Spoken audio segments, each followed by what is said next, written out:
By early morning light, a young predator closes in on her next target.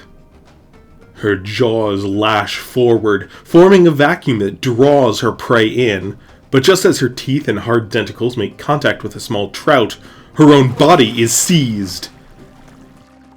She is lifted from the water. Large mineralized scales along her sides protect her from the narrow spikes restraining her body. This squamantarx is, at just under 1.5 meters long and 50 kilos, large for her age of 5 years. A good head start on her way to becoming one of the top predators of these waters. She twitches back and forth, the act slicing her lateral scales together and striking against her captor's teeth. The force of it, coupled with her scraping, causes her captor to briefly fumble. One mistake is all the young predator needs, and the squamantarch thrashes free. Her captor, which dives in as the coelacanth escapes to deeper waters in the middle of the lake, is Fai Zhemi. At 5 years old herself, same as her attempted prey, she is just over 5 meters long and 380 kilograms. Also large for her age. The dry season has been mild and she's become a very proficient killer of increasingly large fish. She will still target the bricon, peacock bass, and leatherfish of her youth, but with demands of around 30 to 40 kilos of meat a day to remain in good health and fast growth, she needs to catch a lot of these tiny species that she once relied upon. All three do have bigger species and specimens, but she still often needs a few each day. Or just one of these 50-kilogram squamantarchs. However, this time, her prey has escaped. Frustration at this failure makes Fai Zhemi shudder. She snaps and grunts, storming and stomping back to shore. Her teeth hurt from the sliding scales. Pain shoots up the roots. Annoyance makes her twitchy. However, before she can collect herself, rustling behind her makes Fai Zhemi look up. As she turns, a low clucking prompts her to lower her hackles along her neck. She's still frustrated, but familiarity eases her concern. The two figures that stride down the gully have faces beginning to flush with green. Their bodies are quite like hers, a long snout, neck, and tail. While her tail sports a fin and whip-like back third, theirs are comprised in a flat, sculling form all the way down. Also like Fai Zhemi, they have a ridge along their back to support the robust neck and back muscles that they need to lift struggling fish. The base of the neck of the smaller stranger has a distinct notch in it. These animals also have long-clawed hands like Fai Zhemi, though the larger of the two is missing the tip of his thumb claw, and both it and his second figure are bent back and healed in a permanent retraction. Employing these fearsome weapons against fish might seem benign, even harmless, but here in the Seridic wetlands, fish can be formidable opponents. Broken fingers are common injuries to their kind. These are Bo and Lee, twins just before reaching adulthood at 5 meters and 9 years of age. They are Seridic alar, the smallest of the 3 megaraptoran species commonly found in these wetlands. Their relatives in realms beyond are often quite a bit larger, sometimes as much as 2 tons, but here in the wetlands and the crescent is the only place where giant bakar reside. Seridic alar are kept small. Their abundance is a testament to the success of this versatile strategy, keeping under the radar. Bakar are in many reasons more abundant, especially near the large channels, but young bakar like Fai Zhemi must often compete heavily for fish against these very similar predators. However, as the brothers settle down not far from Fai Zhemi, affording her a bit of space given her mood but comfortable fairly close, it is clear that this species competition doesn't get in the way of friendship. Alar and Bakar are close relatives. It is generally believed they diverged around 6 million years ago at the beginning of the anchored period, though some evidence suggests the divergence may have been much more ancient, perhaps as much as 12 million years ago. The Bakar lineage was in Nekar and the Alar line remained in Arvel, though when the anchored period concluded 1.5 million years ago, and the known world underwent a moderate extinction event and fairly massive faunal turnover, the Bakar line was reduced to this single surviving species in the known world, while the Alar diversified into many species throughout the known world and beyond. Both are fish-specialized megaraptorans of the Steraconychid lineage, one of 3 megaraptoran clades endemic to Chimere, with the other being the robust monarchs that also originated in the western continent of Arvel, and a group of Nikari true megaraptorids, only represented in the known world by the Uktaro, or Taro. Steraconychid megaraptorans are often called basal megaraptorans, and compared to the highly derived robust monarchs, it is perhaps an apt description, but they are also quite derived in their own way. This lineage, the Pteracosyconinae, are heavily specialized for aquatic life with numerous adaptations like a long snout and gaffing hook claws that help them catch and consume large fish. Alar have a broad tail that helps them swim, and are a fair bit denser and more robust. The male Alar are a bit shorter than Fai Zhemi in length, but they're 100 kilos heavier due to denser bones and more filled out frames. Even though it's the end of the dry season, their tails are quite broad and store fat at the base, and these will only get fatter once the mating season begins as long as they eat well in these next few months, whereas the still growing Fai Zhemi still puts everything she has into growth. She has to at least double her 5-meter length after all. Bakar, being specialized for these shallow wetlands, have modified this tail into more of a display structure than a sculling implement. They also have by far the strongest sense of smell of any megaraptoran, aiding in their seeking out desirable fish stock. Fai Zhemi eases her mind with grooming. No Bakar of her age is ever going to look polished and elegant, but she's doing her best. Despite being at the end of the dry season, her feathers are well oiled from the glands at the base of her tail, and smoothly combed by her front teeth. All things considered, she's quite collected. As they calm, a drizzle begins to fall. The first storm of the season. Having not even reached hurricane forces before breaking up over the mountains to the east, this is little more than a pleasant shower. A mild end to a mild dry spell. A deep grumble shakes the 3 megaraptorans from their present calm. All 3 stand, their feathers on their necks flaring out to double their apparent size. They also open their slender jaws, which in Alar reveal a sickly lime green hue. In both species, their jaws flare out at the base when open wide. An adaptation to swallow large fish whole, but also makes for an imposing display. Bo, the larger brother, steps forward and lets out a shrill hiss. The target of their collective ire steps into view over a nearby mound of grass and mud. A Jugashen. This male is, at 8 tons and 12 meters long, an enormous brute for his kind. His mane of black feathers is especially dense, and it too flares out with a threat display of the young megaraptorans. He is especially cumbersome as he raises to full height on the other side of the mound. Dull orbs of yellow lock in on the 3 theropods. However, he's not looking for a fight. His mane relaxes, and he turns south, continuing down the gully. The megaraptorans don't calm until he's long out of sight. One of the brothers, Lee with the notched back, sits near Fai Zhemi. She stands and moves to sit beside him.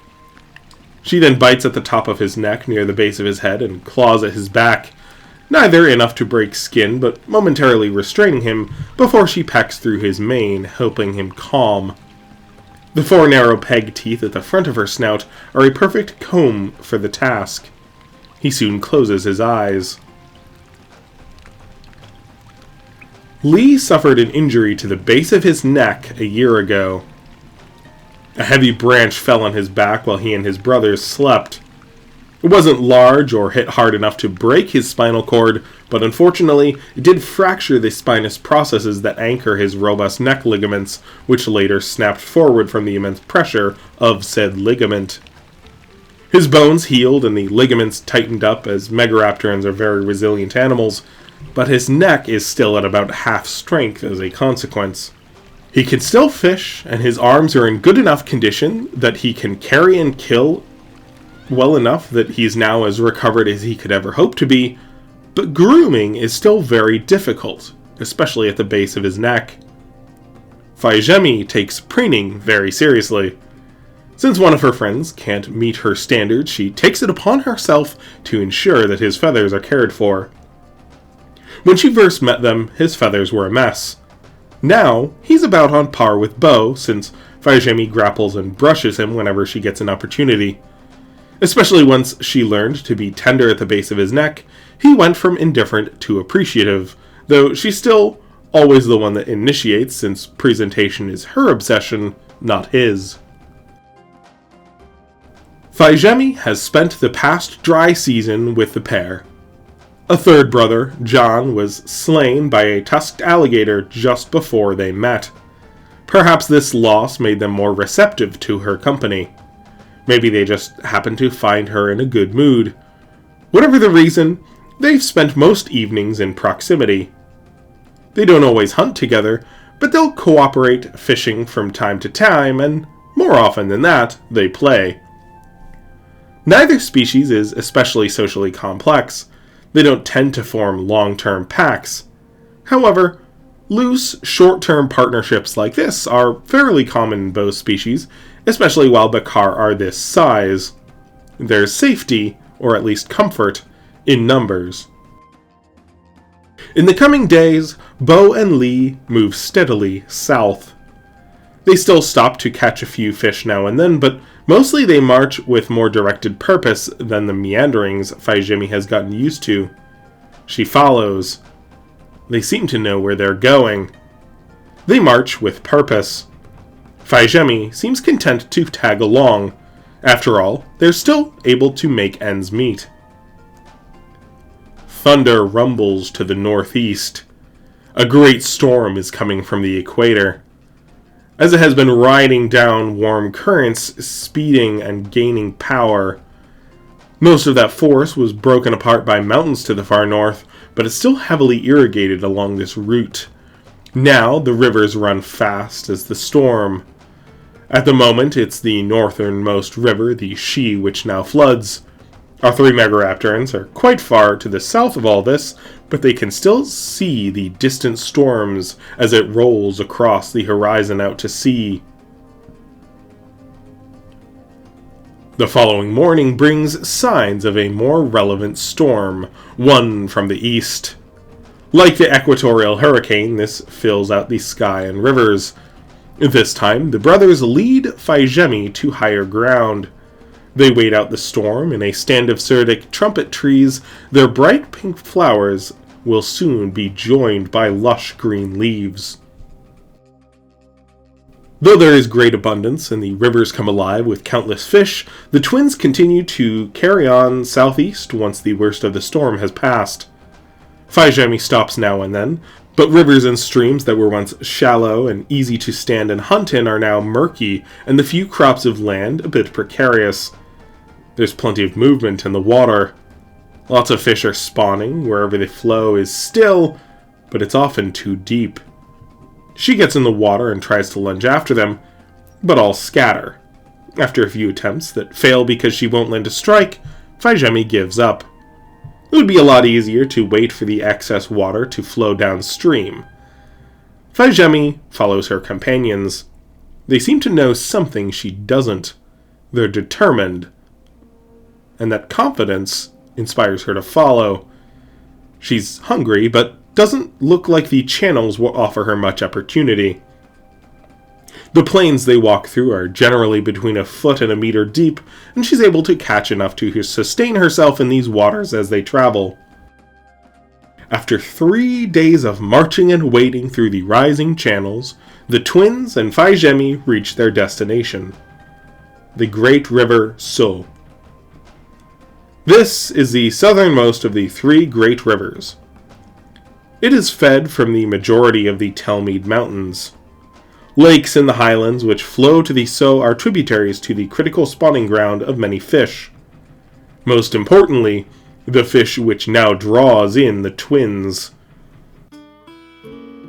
Apotheosis acrocanthus, the ridgeback voyager perch. This is an enormous fish. Not a true perch, instead belonging to the Latidae. These false or lattice perches have been in Chimera for at least 30 million years, though their harvested origins may instead be at the latest Cretaceous. Far from the oldest fish in Chimera or these wetlands, but having a much longer Chimeran pedigree than most South American-derived fish here in the Seridic wetlands. Voyager perch of this genus are found throughout the known world. Numerous species can get quite large. These are the biggest species. At up to 4 meters and the very largest Goliaths, though most max out at 3, these are certainly enormous fish. There are several resident species, and 3 like these that make migrations. The migratory species like the ridgeback are much larger thanks to coming of age out in the Drought Sea. However, they must reproduce in fresh water, preferably cooler waters to the south, so each year after the first storm, they come through the wetlands on a great migration upriver. Most of the river can run quite deep. Voyager perch prefer to swim several meters below the surface. However, while the main river still flows, the waters are so high and this floodplain is a vast stretch spanning several miles.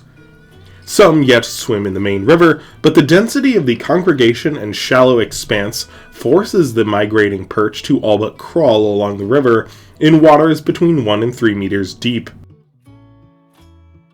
In clear view of the predators eager to share this spoils.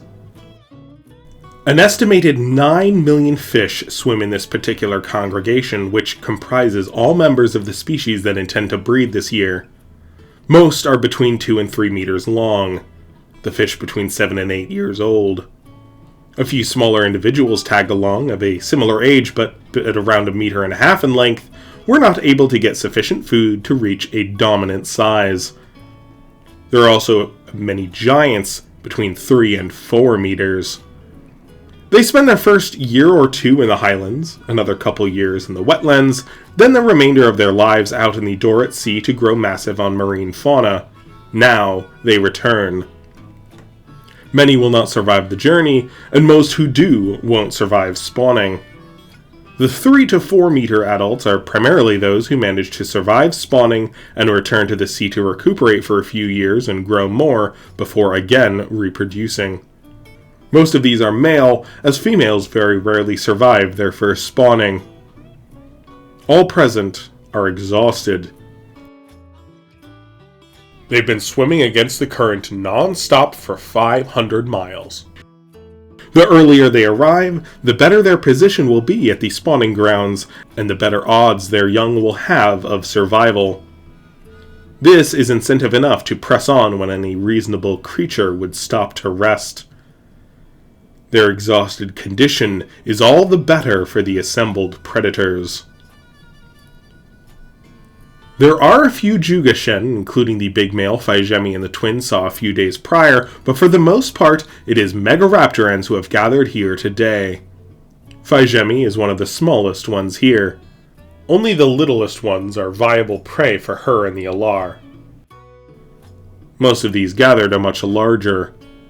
Adult female Megaraptorans are all in their territories with their young, so females here are generally on the younger side amidst the subadult males.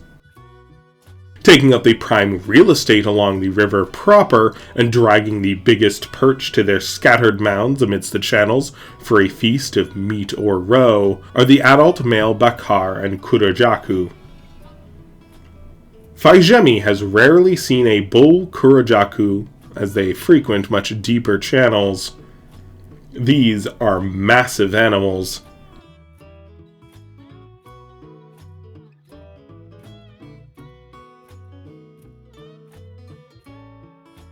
Not far from where she and the twins arrive is a barrel-chested bull lounging on his side, his belly already filled with eggs and meat from a dozen giant fish scattered around him. Bounty has afforded him the luxury of choice, and he's left most of his catches with only the roe and some choice parts consumed.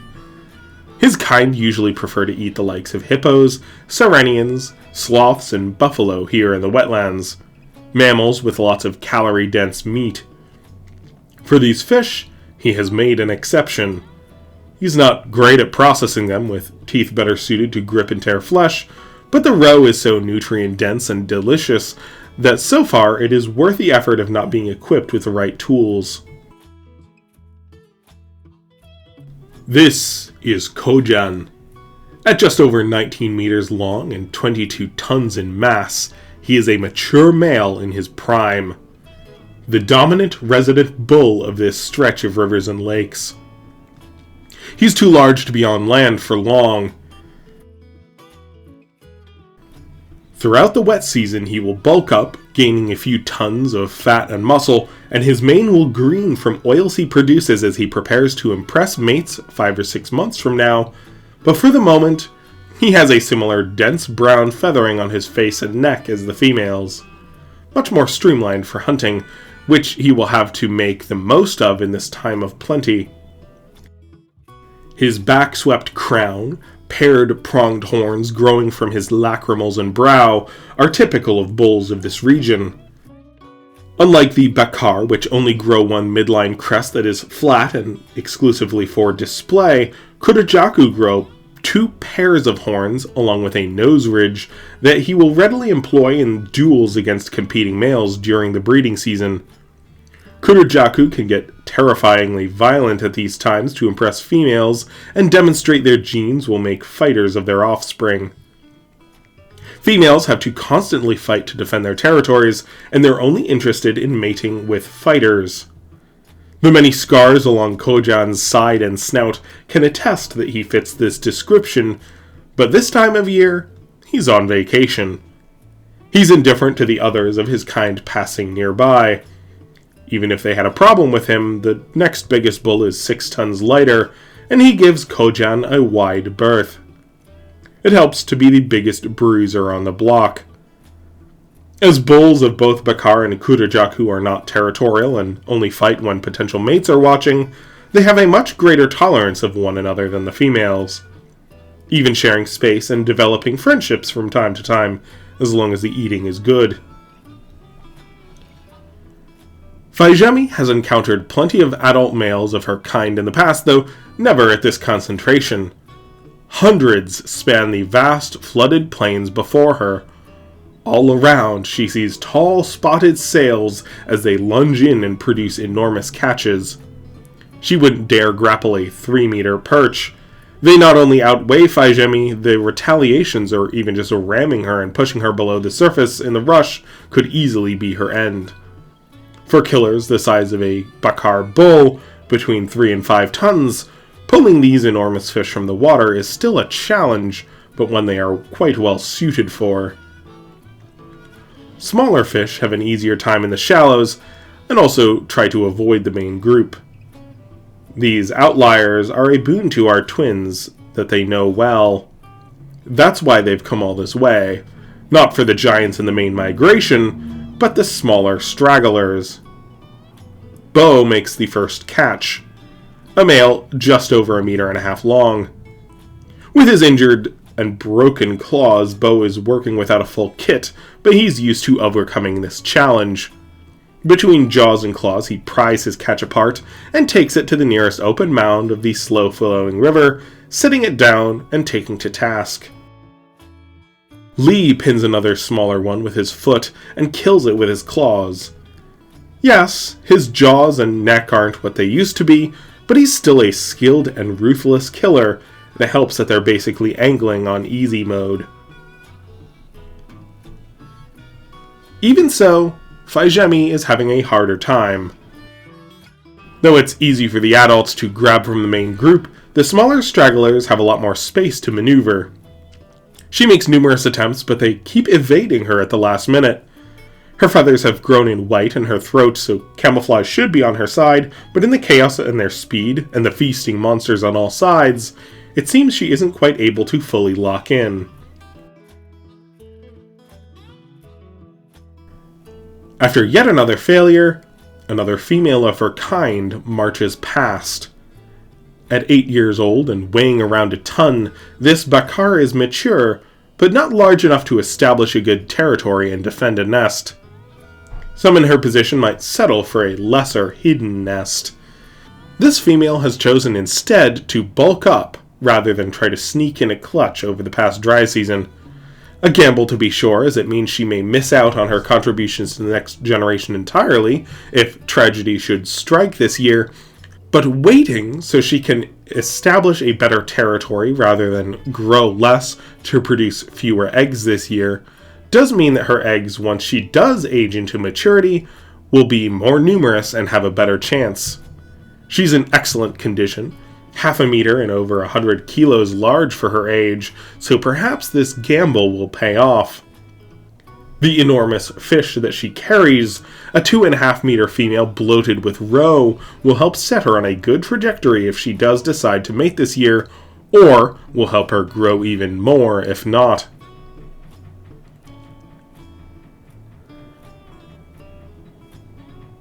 Fai Zhemi finally makes a catch. A female perch, just over a meter long, that might be too young to make the journey anyway, but it is snatched from her by a 2-ton subadult male Jugashen before Fai Zhemi can settle in. There's so much food around, but evidently he has failed at his own efforts enough times that her meal was enough to tide him over. Over the next few days, as the fish continue to channel through, Fai Zhemi eats well. She catches very little of her own, but there's so much cast aside by the larger killers that she has a full belly every night all the same. She's become especially accustomed to Kojan, who even lets her feed on the choice morsels all around him once he's had his fill. A swamp monster of his size is an ecosystem unto himself. As he lounges, he has drawn in an entourage of cleaners. Tiny birds and pterosaurs assemble along his great bulk, picking their way through his scales, feathers, and open jaws to enjoy their own meal of insects, other parasites, and scraps of his messy eating. Tiny fish and turtles clean whatever parts of him happen to be submerged at a given time, especially when he opens his jaws, that they may enjoy the refuse of his messy feast throughout his beard and maw. After 4 days, the migration has passed. A few stragglers are still swimming through, but they're no longer easy catches in dense concentration. Even exhausted by the journey, it's difficult to dive and chase them down. Yes, the dinosaurs and crocodilians killed many hundreds of Apotheosis, but with a congregation over 9 million strong, this barely made a dent, really only removing the weakest or the least fortunate from being able to contribute to the next generation. With the abundance moved on, the great assembly of giant theropods disperses. The great Kojan yawns wide and shoves himself back into the water. He's still full from many meals all around him. Every motion is lethargic. He avoids putting weight on his belly as he stumbles into the deeper channel. Leaving behind a crescent of rotting fish around where he had lounged, the enormous Kurajaku ambles on down the waters toward the deeper rivers, completely sinking below the surface as he disappears from view. The twins have left Fai Zhemi behind. She continues to pick over the feast left behind by the great Kurajaku, but Bo and Lee have moved on to other feeding grounds. The fish meat is still of acceptable quality, though other scavengers are getting more and more abundant. Another storm passes through, washing out the rotting remains. Fai Zhemi catches a few large peacock bass to get something fresh in her belly, then moves on. Fai Zhemi meanders southwest, where she knows there will be plenty of easy fishing opportunities.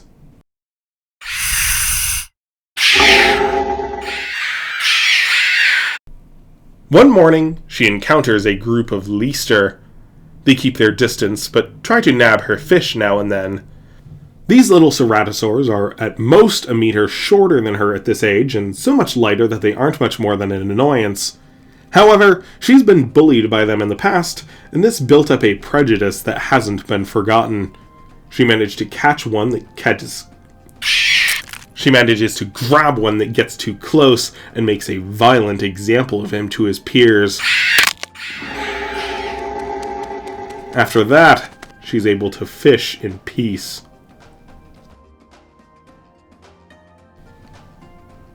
In her wanderings, Fai Zhemi passes near her mother's old territory. Maju still holds claim. In the 3 years that she's held this territory, Maju has grown 2 meters longer and several tons heavier. Not tremendously large for a Kurojaku cow, but at 7.5 tons, a healthy adult. She has several eggs that just hatched. A clutch of 8. Most of her first 2 clutches didn't make it. This is typical. However, one male named Taka survived her first clutch of eggs. He's now almost 4 meters long and covered in dense spotted brown feathers. Like other robust monarchs, he's extremely protective of his family. Maju is out hunting after minimal feeding during incubation. Taka opens his jaws wide as Fai Zhemi approaches from downwind. He hisses and spreads his arms out.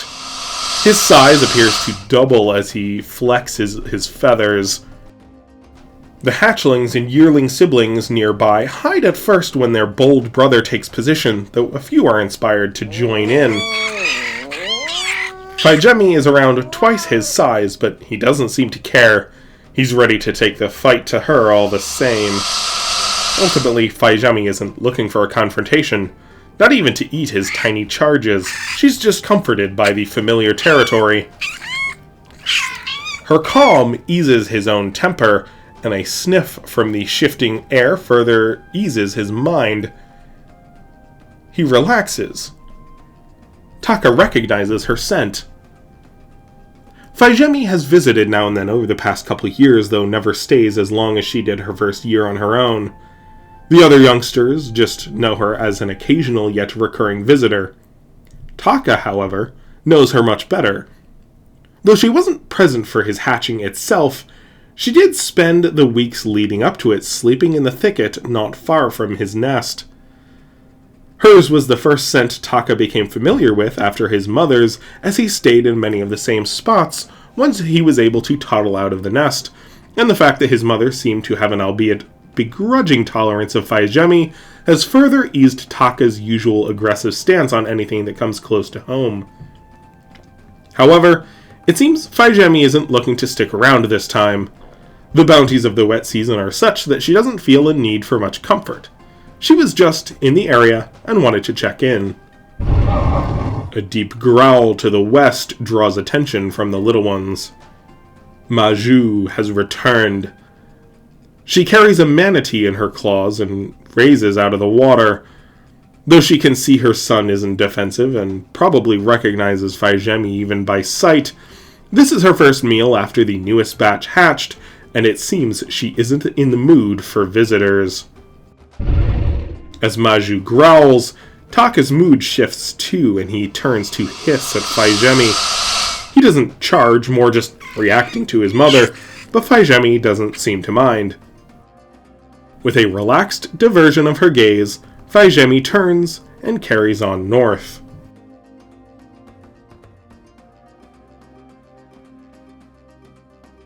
The season is of tremendous abundance. Fai Zhemi spends most of her days in shallow stretches of the floodplains, grabbing and gobbling down all the fish she can find.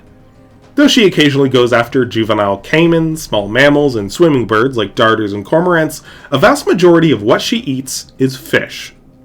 Fai Zhemi grows substantially in these months, putting on 100 kilos and over half a meter in length.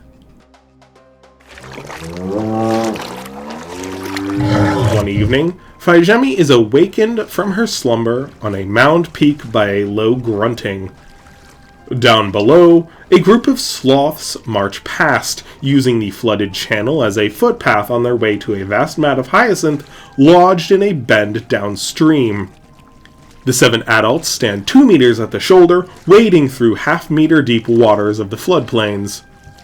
Each have a young cub clinging to their back, and numerous older cubs of varying ages wade through the waters beside them. One of these older cubs floats on the surface, more interested in dog paddling through the water than getting to the food. Though the cubs would make a fine meal, Fai Zhemi is still digesting a full belly of fish. Hunting sloths in low light is also generally a poor idea. Their night vision is much better than hers, and each adult cow also weighs around 1.5 tons to 2 tons, far more than she wants to grapple with. These are elephant sloths, not close relatives of the river sloths of her mother's territory and substantially larger, but still similar at a glance. These are not as aquatic as some sloths out in the basins and marine environments. Indeed, they avoid deeper waters as they are capable but not specialized swimmers, but do spend most of the time in or near shallows like these. Very long legs keep adults above the surface of their preferred depth. Most of their diet, at least at this time of year, is the hyacinth, though the dry season will see them be a lot more versatile. A keen sense of smell alerts the sloths to Fai Zhemi's presence.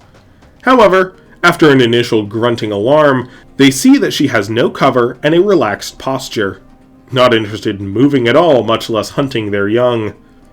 Once this is established, the sloths move on, continuing forward to tuck in downriver and enjoy the staggering abundance of their favorite foliage.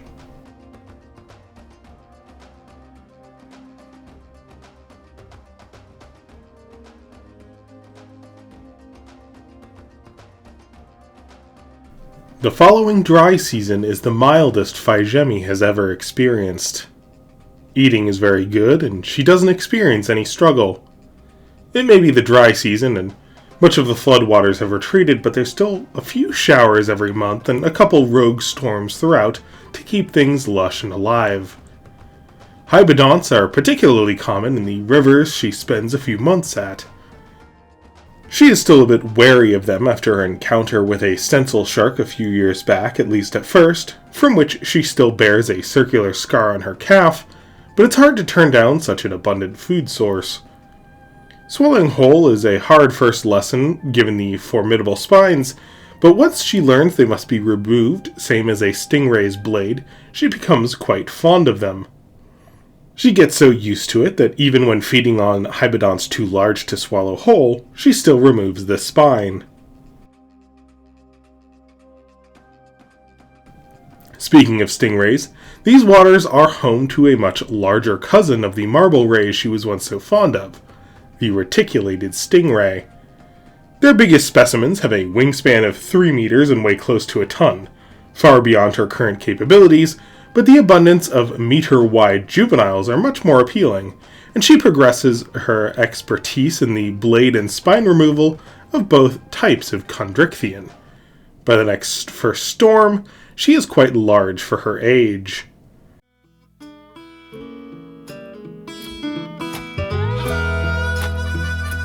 Again, she returns to the perch run at the beginning of the wet season. Again, a great bounty awaits. At 550 kilos, she's still too small to confidently tackle a large 3-meter perch, but has a much easier time getting her own food. The mighty Kojan has returned and is still the largest fish killer in attendance. Fai Zhemi again lingers near him. He may remember her, as he doesn't growl at her feeding near him, as he does for some of the others, though perhaps she's simply too small to be worth the effort of even a half-hearted growl. The twins are back as well. They seem a bit wary at first, as Fai Zhemi is now a meter longer than they are, but she initiates a greeting, and they relax. Bo has grown a bit more, but Lee is still quite lean, having a hard time making ends meet through the dry season given his impaired neck. Fai Zhemi notes that Lee's feathers have been in a bit of disrepair in her absence, and preens him between fishing ventures. She is also happy to let Lee have some of her catches, which he hungrily accepts. That evening, she spots another familiar face, little Ichi.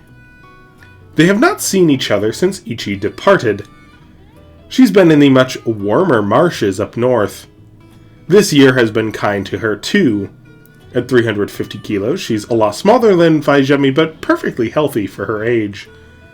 Though she's groomed, her feathers remain quite a bit unkempt, and there are several noticeable curls and kinks throughout.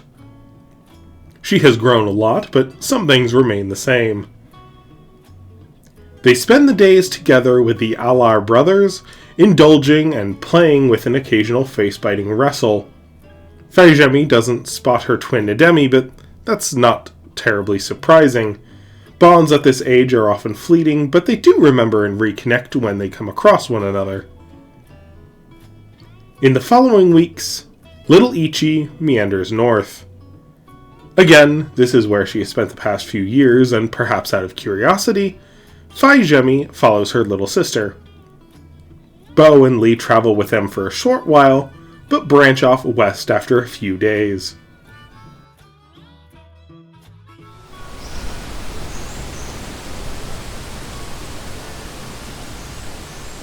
This territory is much more open marshland than Fai Zhemi is used to.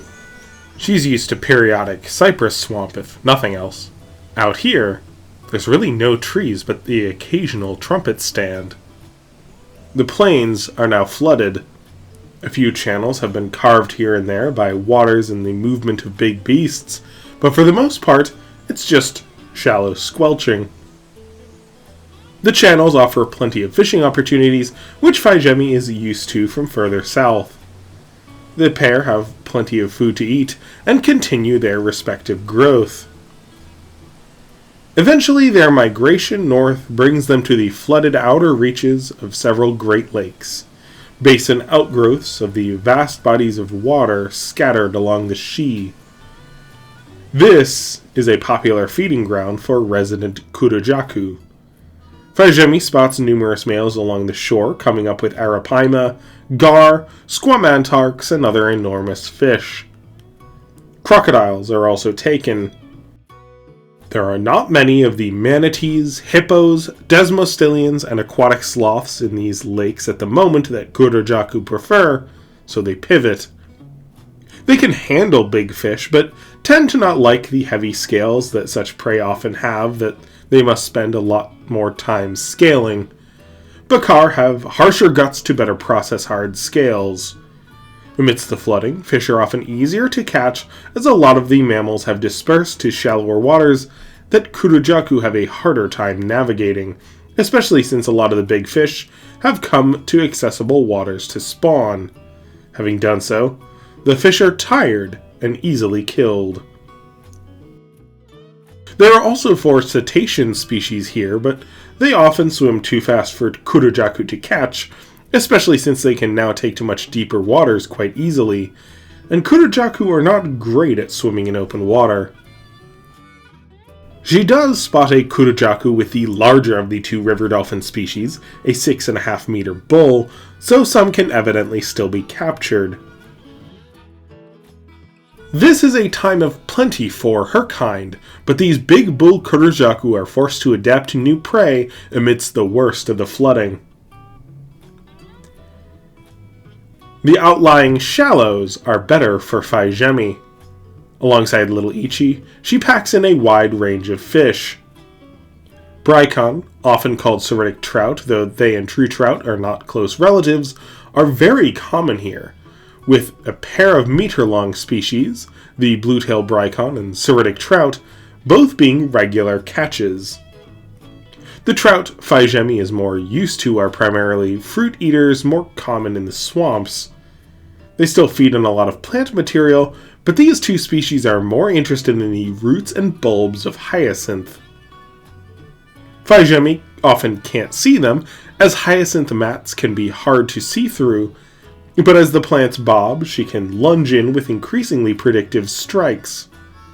The hyacinth also draw in a ton of insect larvae and small critters, so there's also big species of peacock bass they can hunt and leatherfish below, but for the most part, Fai Zhemi hunts the hyacinth-eating trout. They spend the whole wet season together, enjoying an easy diet of bracken. The rains are mild but steady, keeping the area stable. By the final storm of the season, Fai Zhemi has reached almost 700 kilos, and Ichi 450. As the water levels lower with the steady transition to drier months ahead, bracken are increasingly pushed to deeper waters that Fai Zhemi is reluctant to follow, drawing her to have more and more other types of fish. One morning, she manages to catch a small Seridic dolphin of just under 2 meters. It's a strange meal, but she and little Ichi fill up on its abundant meat all the same.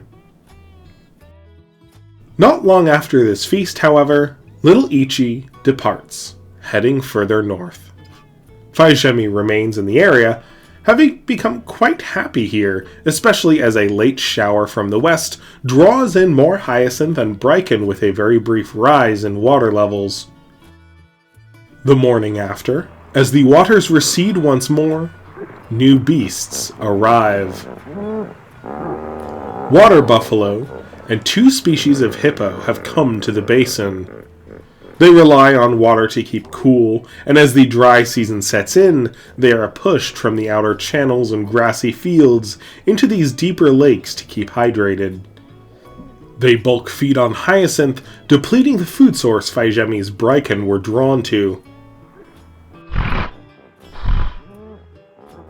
An especially massive male behemoth, the much larger of the 2 hippo species, feeds on hyacinth near Fai Zhemi as she tries to get some of the last trout in the area. Most males of his kind are between 5 and 7 tons. This big boss is pushing 9. Each bite of his meter-wide jaws clears a staggering swath of hyacinth. His body is covered in scars.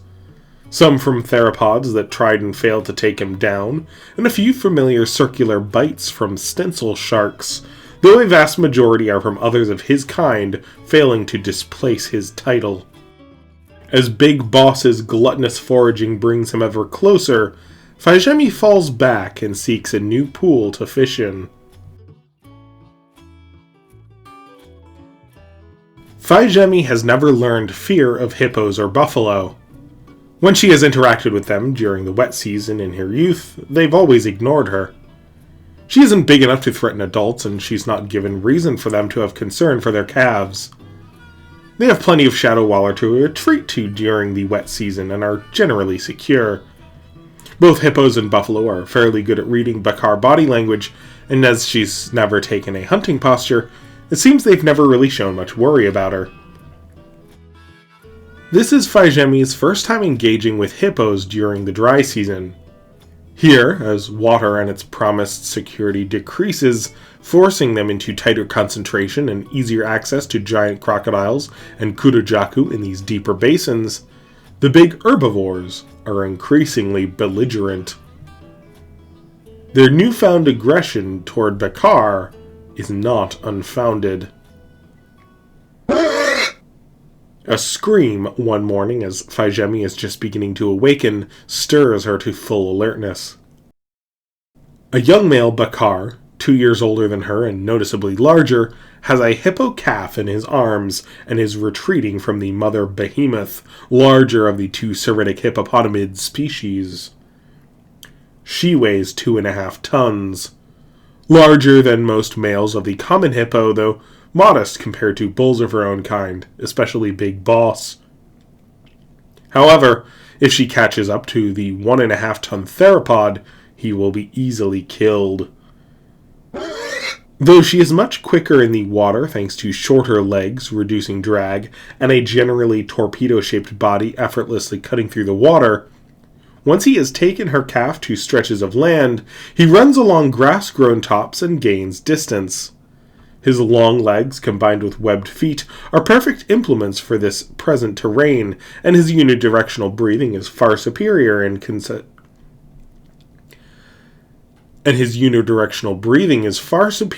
a contest of stamina. She continues through the mud-packed gullies below for a few dozen meters, but while she is fast, Her endurance is poor, and the behemoth quickly tires. Several other behemoths have followed her, 4 younger cows and a subordinate bull, but it is quickly evident that their pursuit is futile. Enraged by the loss of her calf, the tired mother snaps her jaws and paws at the muddy water. She's perfectly built to not get mired, so can lurch her way free, but it's still somewhat tiresome work. With a shift of wind, Fai Zhemi's scent is carried to the mother. With the distant cries of her calf still defining the soundscape, the mother behemoth's ire turns back toward our fisher. Fai Zhemi lays low. Her little island was very convenient, close to the water's edge that she might just wander a few dozen paces with her catch throughout the past few days. However, now she finds herself without an easy exit. There are behemoths on all sides. The mother sloshes over from the north, and the other hippos are to the west, and the rest of the herd further south. East could offer some escape, as there are several large islands, but that would require her clearing numerous islands and stretches of mud and slow-flowing water. Though she continues holding a low position amidst tall reeds and grasses, at over 6.5 meters long, Fai Zhemi is now a lot of theropod to keep hidden. The distant screams further agitate the mother behemoth as she approaches the scent. She comes to the bank of our hero's little island, sloshing her way through the shallows. She's now only a few paces away. A narrow stand of reeds is all that separates them. As the behemoth rounds about the reeds, Fai Zhemi takes off as fast as her legs can carry her. In a few strides, she has reached water on the other side. The behemoth slips in her lunge onto the island, affording our theropod a head start. However, as the enormous hippo gets her footing, she launches over the ground and into the channel. Other members of her herd on either side close in, drawn by the splashing in their agitation and apprehension amidst the still screaming calf now far inland. The 9-ton dominant bull, Big Boss, leads the charge from the main herd. Fai Zhemi scrambles, keeping a steady pace. Her eyes can shift from a wide to narrow set, enabling her to see behemoths closing in on all sides. It's deep enough that she must properly swim. With webbed feet and a powerful tail, she makes decent progress, especially as her very buoyant body keeps her on the surface while hippos sink, lengthening the distance between islands. She reaches the land and promptly gains ground, though this is just as another lump of mud between channels. The behemoths are now closing in, so she has to continue her flight. This next channel is narrow enough that with her momentum, Fai Zhemi is able to leap and clear it to the next island. Before her is a wide inlet from the main basin, but a turn north leads to a series of little mud lumps she must hop over like stepping stones to a bigger island. This brings her closer to the mother, who is in hot pursuit. Halfway over her hopscotch, the behemoth lunges.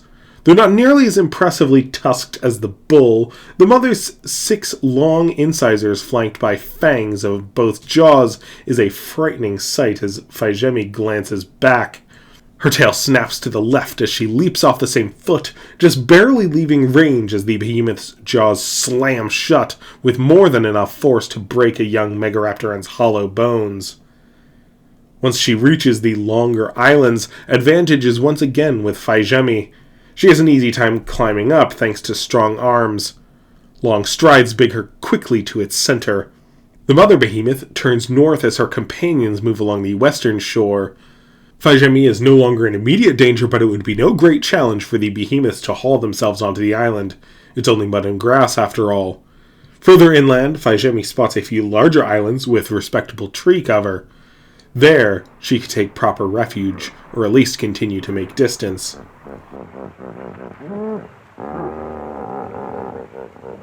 The behemoths in the channel keep grunting, letting her know she's increasingly surrounded. There's at least a dozen behemoths now around her. There's a low, sloping bank to the east that they could more easily climb out onto. If she wants to make it to this relative sanctuary that she's identified, she'll need to leave before they reach it. Fai Zhemi runs along the island. A spout to her left reminds her that the mother behemoth is closing in during her race along the outer channel. Fai Zhemi gains ground, soon passing the ripples to the west where the mother runs along the bottom of the channel. Big Boss is circling to the other side. Fai Zhemi slows. The water between her island and with those abundant trees is a good 10-meter swim, possibly more. She might make it, but the mother behemoth is probably going to make it there first. There's a lot of movement in the water to her left. Something big. Another dominant bull? Even if she outpaced the mother, whatever that is could no doubt be able to intercept her first before she makes it to the sanctuary. Fai Zhemi turns. Big Boss and the other behemoth cows are closing in on the low slope. As the mother lunges up onto the bank, crawling out onto land, Fai Zhemi falls back, retreating a few paces. It's a clumsy exit, but Fai Zhemi fears the behemoth will be deadly as soon as she regains her footing. That said, she doesn't want to run toward the sloping bank that the other behemoths are now approaching from. Fai Zhemi inhales, spreading her arms as her jaws hinge out in a wide-gaped display toward the mother behemoth as she stands. However, as she hisses and clacks her jaws, Fai Zhemi deflates. A tall, flat structure rises from the water behind the mother behemoth. Next, a pair of tall, algae-covered horns thrust into view, one taller than the other. A vibrant green mane and burning golden eyes follow. As the behemoth turns to identify the newcomer, an enormous kurujaku rises up from the water.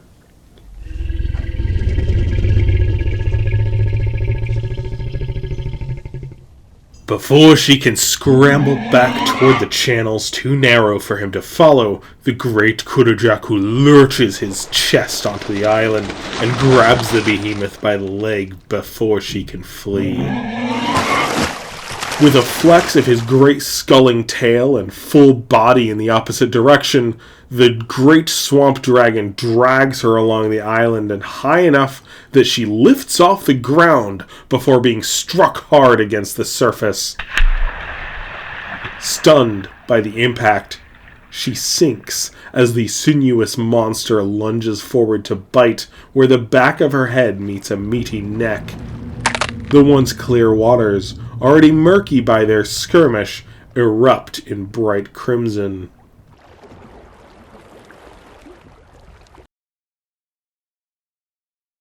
This colossus is a vagabond. He makes an impression wherever he goes to both animal and mankind, and has been given many names by the numerous peoples who he has encountered. Maduervo here in the Seridic wetlands, Gashubalite, the whale-eater to the Kentarim, who most frequently encounter him, and Kitus, where he marauds along the northern shores of Kajar, Rasha to the peoples of the Free States, many names when he had visited the Maku lands to the east, and Baal Dasharok in Pacardia, where he was born. While many Kurujaku bulls like Kojan remain in the basins and rivers year-round, some males travel and get massive on a diet of large marine mammals out in the shallow seas. This bull is, at 23 meters long and 48 tons of mass, a giant of his kind. Not the largest alive, but quite close to the highest rankings, and perhaps surprisingly, he's still growing. Almost twice the mass of Kojan, though a decade younger. Kojan can haul himself up on land and rest or feed at least for a few hours. Because of his staggering mass, Baal Dasharok is entirely aquatic. For the past 2 months, he has been traveling through the Seridic wetlands, mating with any resident female who responds to his booming serenade. Now, at the end of the wet season, is when Bakar mating season begins. For Kurojaku, this is their mating season's conclusion, as their incubation is an average of 2 months longer. This timing also helps transient bulls like Bal Dasharok, as he would have a hard time navigating depleted channels once the rains properly stop. Indeed, transient bulls like him have been trapped and starved if they linger here for too long. He's leaving now, so is in a good position. In his 33 years of life, he has been throughout the known world and beyond, living and mating in local waters, the species in northern Nikar, and far east along the coastal salt marshes of Kairul. Spending much of his life at sea, the scent of brine remains in the air around him, even though he's been in fresh water for 2 months now. He has to do the traveling and go where females respond, as they won't leave their territories. He's barely eaten these past months, and has lost several tons of fat stores he had built up in the marine environments as prelude to this endeavor. The hide, meat, and organs of this behemoth will do well to begin his recovery. He will spend the next few months in the gulfs to the north, replenishing himself on whales, seals, crocodiles, and anything else he can pack in before setting off on his next voyage. The other behemoths finish their run around the island, but their morale wanes as they see a massive Kurojaku bull ripping open their companion. Most Kurojaku here are cows and subordinate males between 5 and 15 tons. Big theropods, but something that a group of 2 to 4 ton hippos might brave, especially with their 9-ton boss at the lead. Kojan is, at 22 tons, about as large as resident Kurojaku get. Even if this group of cows and Big Boss were able to convince the whole herd to assemble, a large transient male like this may well be beyond what they want to charge. Even so, Big Boss lingers and opens wide his jaws in an imposing display. He's fought Kurojaku before, even killed 2 subadult bulls and an adult Bakar all on his own. He doesn't seem like he wants to actually fight, but isn't ready to back down just yet. For his part, Baal doesn't seem to care. The cows are apprehensive, but don't flee right away. The same cannot be said of Fai Zhemi.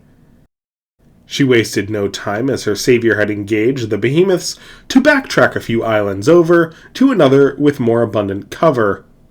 Even once there, however, she only pauses to catch her breath, then retreats further inland. As the waters get shallower by the day and fewer fish are easily captured, this region around the basins is not the lush abundance it once offered a few weeks ago.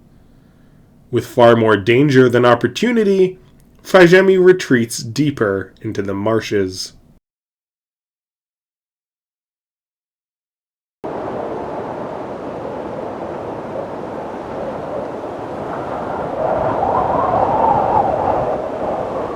One month into the dry season, and Fai Zhemi is already having a hard time finding food.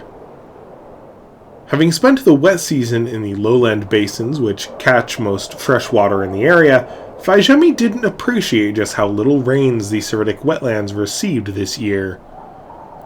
As she wanders to more familiar habitat, she finds that it looks worse than usual at the end of the season. There's food to be had, fishing to be done, but she's spending a lot more time foraging than she's used to, and getting increasingly less to show for it. Her wanderings have taken her north, further north than she's ever gone. Fai Zhemi has a curious instinct that manifests in flexibility, which has gotten her through many unpredictable times. However, she's finding little more than a wasteland. She reaches the river Shi, longest of the Seridic tributaries. Though normally spanning 3 miles at this point and can flood over an order of magnitude beyond, this is now only half a mile across.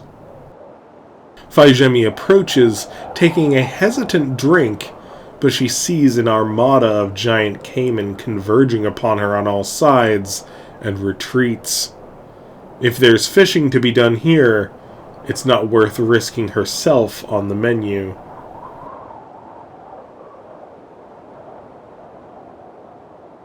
Though the season is quite severe by the standards of the Seridic wetlands, it's a lush Eden compared to the prairies up north.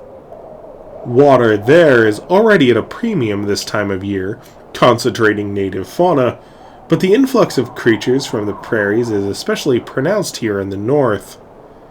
Conflict, at least, ends in scavenging opportunities, which end up comprising most of Fai Zhemi's meals, but it's hardly satisfying.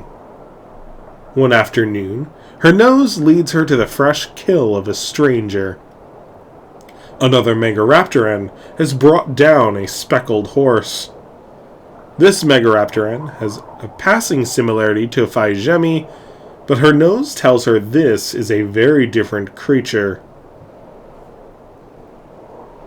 It is the only true Megaraptorid in the known world, though Hippodraconidae is their more modern family name. Called Taro or Uktaro by the Shu who most frequently encounter them, these are voracious vassal predators of the prairie. Where agnatorn Megaraptorans have generally smooth teeth to restrain prey and flexible arms to make precision strikes at vital organs, the Taro have serrated teeth to make a wounding grab and less flexible but more structurally powerful arms to make a cutting bite and powerful rending claw strikes. A much bloodier and less precise affair as the execution of agnatorns. At similar mass to the Seridic Alar, though longer and taller, they are among the smallest Megaraptorans in Chimere. They are also the fastest, able to not only sprint for 40 miles per hour, they are also the fastest, able to sprint nearly 40 miles per hour, though they really shine in endurance, able to keep a steady pace behind faster ungulates and run them to exhaustion, as this young female did to the horse now at her feet. She's exhausted herself, though, and quite hungry, and doesn't seem in a position to fight Fai Zhemi. This is Reisha. She's had to wander far from home. She's mature, but on the smaller side of average for her kind. An underdog of underdogs. For her part, Fai Zhemi isn't interested in a confrontation, though both are desperate for this meal, and know it's only a matter of time before a fresh kill draws in more scavengers. Fai Zhemi tentatively approaches, but her folded hands and low head show a clear disinterest in conflict. The Uktaro hisses, and the feathers at the base of her tail stand high, but she's around half Fai Zhemi's mass, and seems torn between wanting to fight, but knowing it's not a battle she can win. The Taro's serrated teeth have already cut open the carcass, something Fai Zhemi would have a hard time doing.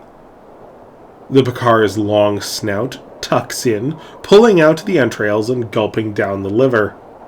7 kilograms in total. The organ makes an excellent meal on its own. When the young Taro leans in and Fai Zhemi doesn't react, Reisha begins drawing out the lungs before going for the heart. It's a tense meal, but one that both young Megaraptorans share. By the time a quartet of Harkundi arrive, each Megaraptoran has had her fill, and they make way before the hooked-beaked terrorbirds close in.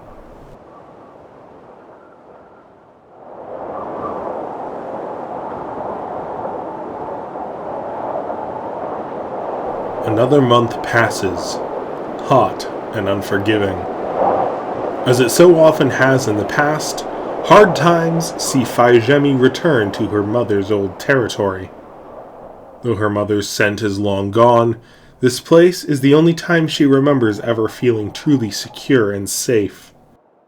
She avoids the territory proper, as Maju has no patience for her presence given the nest she now guards, but there are some beaver lakes with opportunity that she now patrols.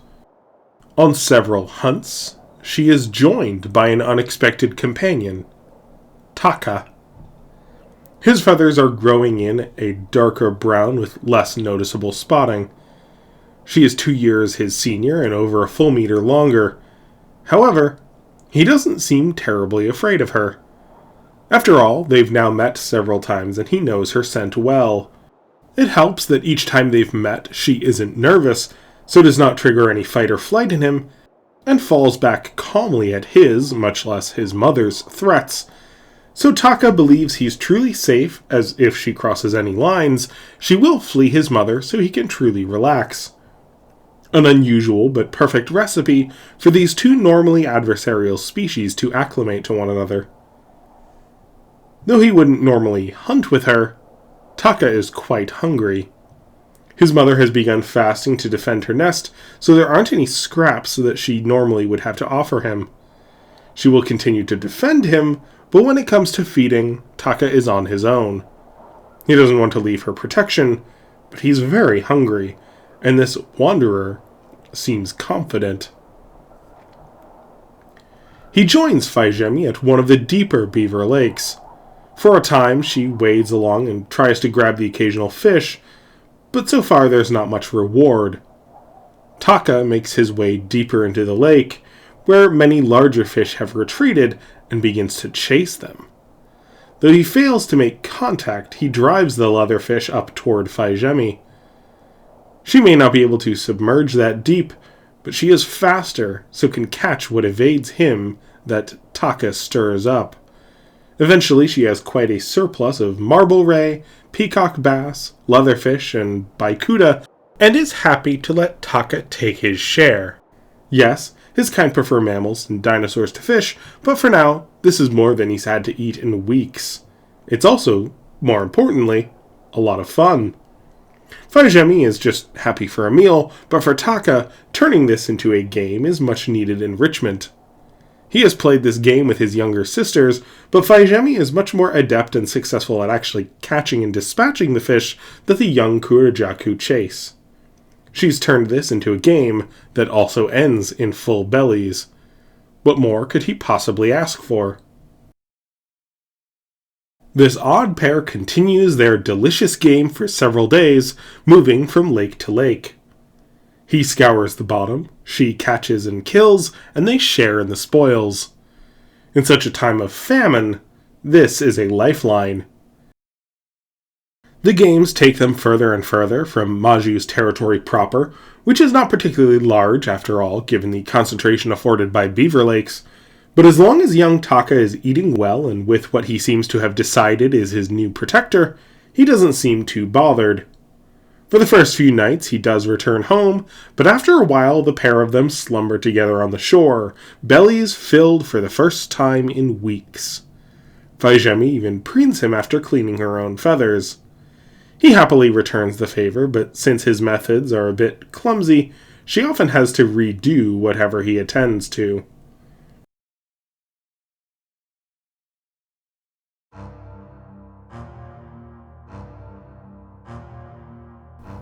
One morning, after enjoying the fruits of their games for several weeks and now both are in quite good condition, a familiar chittering sound ignites Fai Zhemi to consciousness.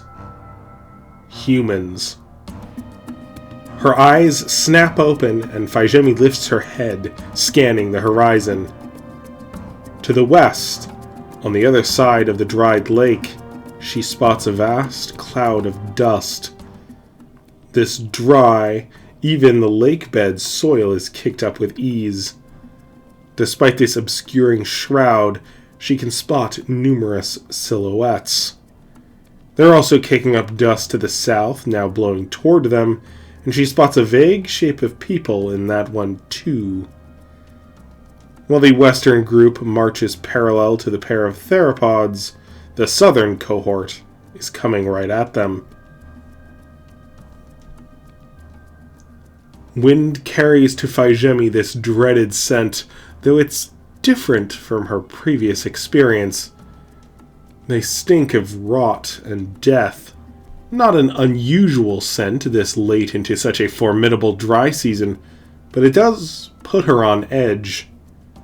Though she sees them, so many silhouettes in the dry fog, there isn't a living scent in the crowd. Fai Zhemi stands. Tako is sleeping beside her and is jolted to attention. Her mounting dread, more than the noise or smell themselves, makes him look around with concern. Fai Zhemi turns east, where there is no sign of this strange group, and sprints away. With short legs and a more robust frame, little Taka can't keep up. Fai Zhemi is terrified, preoccupied with escape, and continues her flight. Her long strides leave him behind.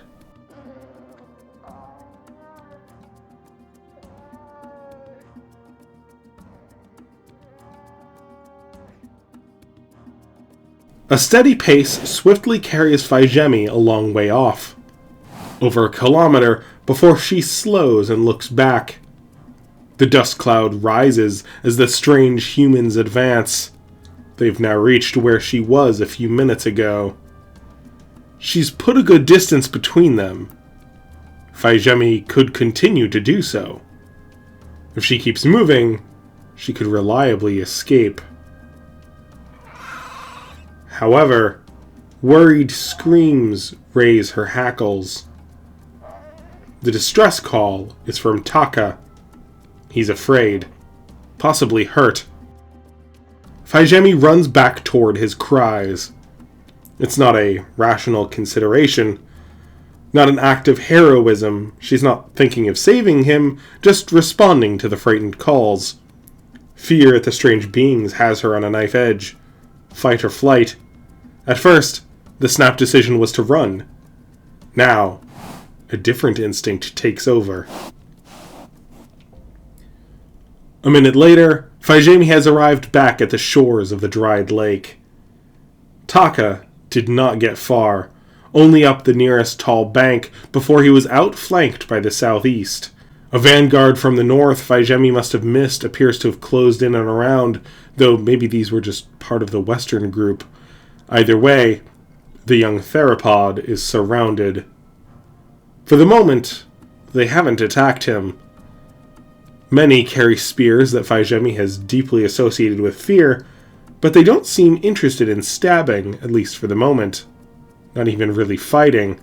If anything, they're just looking at Taka with a dull curiosity. For his part, Taka is terrified. He's wary to attack, yet only seems to afford them permission to get closer. He puffs up and roars, but they are entirely indifferent to his body language. This only scares him more. He stands tall at full height, keeping his arm tucked and ready to swipe. Still, they don't seem to care. These humans are very different from the ones Fai Zhemi has met in the past. The stench of rot is heavy on them. Some are mobile and seem fully intact. Others are falling apart. By scent, they are dead. By sight and sound, they live. There's also an acrid smell amidst the rot, something holding the decaying bodies together. It's not a perfect match for the little orbs she played with as a chick, but some part of her does recognize a distant kinship with the native life of this planet. Magic.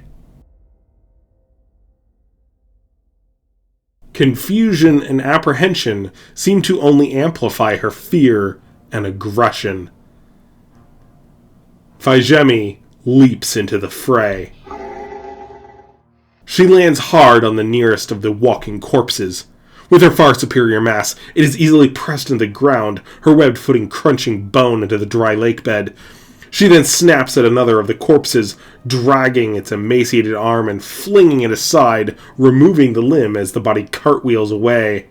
Next, she bites another, dragging it closer to be hooked and mauled by her hand claws.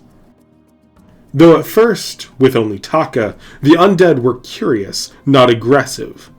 However, this assault has clearly altered that disposition. Now, they attack. Though a few rush Taka, Fai Zhemi is their clear target. She tries to frighten them, roaring and swiping with claws and jaws, but it is immediately evident that they will not be intimidated. They rush past what would give any reasonable creature pause and fall upon her.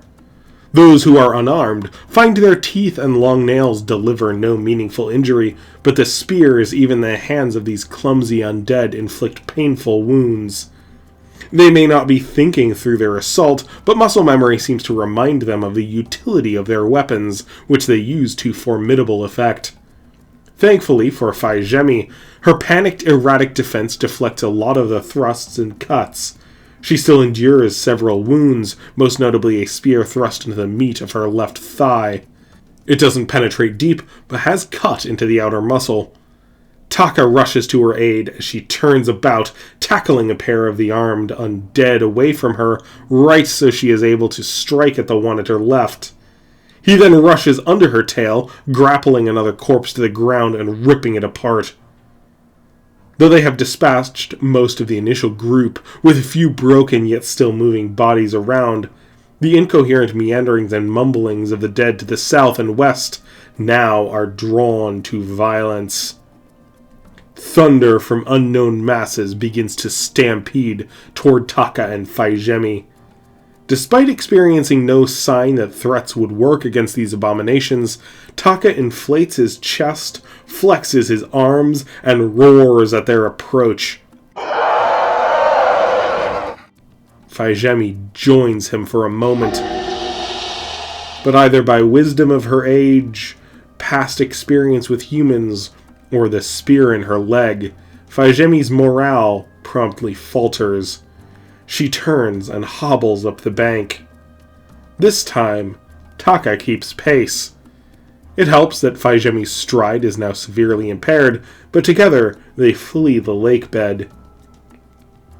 Unfortunately, the dead do not rest, and they're not about to start now. Fai Zhemi does pause to remove the spear. She's still limping, but it's now much better. Blood seeps down her leg, but she's able to keep a steady pace. She can hear the corpses running behind them. It spurs her on. Though at first they run along the higher banks as is more solid ground and easier to not change elevation, eventually a lake they flushed out a few days ago draws Taka's attention. He may have unidirectional breathing that affords him tremendous endurance, but he's still got very short legs that aren't used to sustained jogging for as long as they've been in flight. Fai Zhemi might want to keep running, but for Taka, water is safety, and he's now too tired to keep in retreat. Fai Zhemi veers off with him, more out of impulsive reaction than strategy. Taka lets out several distress calls as he wades through the shallows. Soon, however, he submerges, disappearing from sight. The murky lake is deep enough that Fai Zhemi has to start swimming. Her wound bleeds into the water, flowing more freely, but she doesn't seem to care. She struggles to kick with her new injury, but even a lazier tailstroke still gets her out to the middle of the lake. Soon, the dead swarm out along the western shore. These are Welkin-like. The magic that grants Chimerans long lives sometimes sustains their bodies after death, at least for a time. They must still drink and soak in the sun to keep walking, as their supernatural endurance and fortitude is not without its limits. It appears most of the crowd gave up after the initial sprint. Running is expensive after all. However, there's still dozens of bodies spread out. Fai Zhemi watches them and can see they're all glaring at her. Taka's head pops out not far from Fai Zhemi, spouting a gust of wind before a deep inhale. Adults are so dense they sink under most circumstances, but he's still young enough that with a bit of effort he can tread water. The dead begin to advance into the shallows. Taka takes in a deep breath and cries out. A resonant bellow responds from the east. Taka's distress calls have finally been answered. Maju lunges into the lake on the opposite shore. She locks in on the dead to the west. She fully submerges while passing Taka and Fai Zhemi to the middle of the lake. For a moment, the water is still.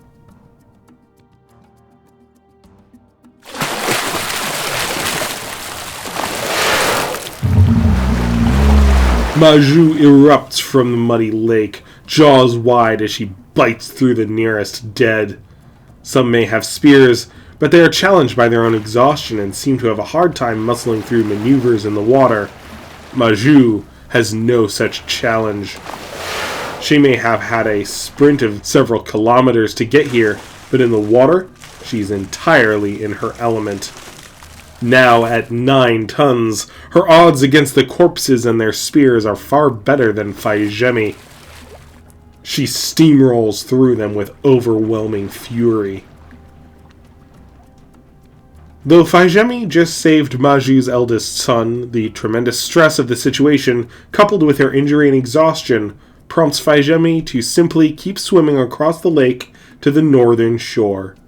She emerges from the muddy water, shakes off just enough to not have waterlogged feathers, and hobbles north before Maju's fiery gaze has a chance to turn on her.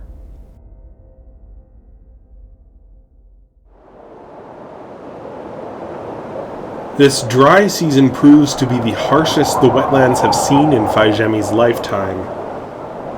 She still makes ends meet after leaving her mother's old territory, now several months ago, and has reached a little over 7 meters long as her 7th birthday comes and goes, though now she's the same 700 kilos she weighed at the end of the wet season. Her injured thigh has overcome a mild infection, but she still has a hard time walking for too long, and running is painful. Still, the rains have not arrived. They are now a month late. There weren't even any showers in the past few months, certainly no storms. Gullies are baked hard, lakes and streams dried out, and the resplendent pink flowers of the trumpet trees are beginning to wilt in the absence of the green leaves that often push them out.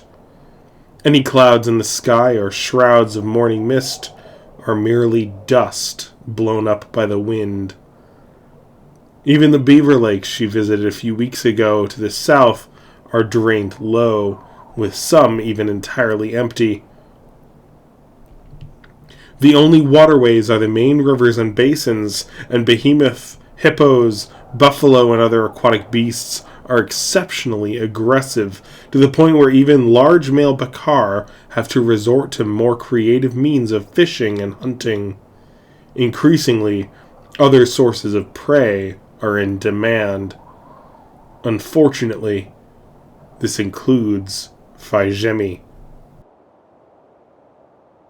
For 3 days now, she has been evading an old male of her kind. He is covered in scars, skin clings to his body from challenges finding sufficient food, and there's a bite taken from his tail fin. A long gray beard with no iridescence to his neck feathers suggests this is an elder past his prime. His steps are strained, riddled with arthritis. He is likely in his early 50s. Fai Zhemi is immature and without a territory. His pursuit is not mating behavior. He's looking for a meal, and at 9 times her mass even emaciated, there's little chance of her survival if she is caught. The great jaws of Bakar may be adapted to grasp and grapple fish, but considering some fish he has killed are large enough to drown her at the bottom of the basins, a subadult Bakar is confidently on his menu.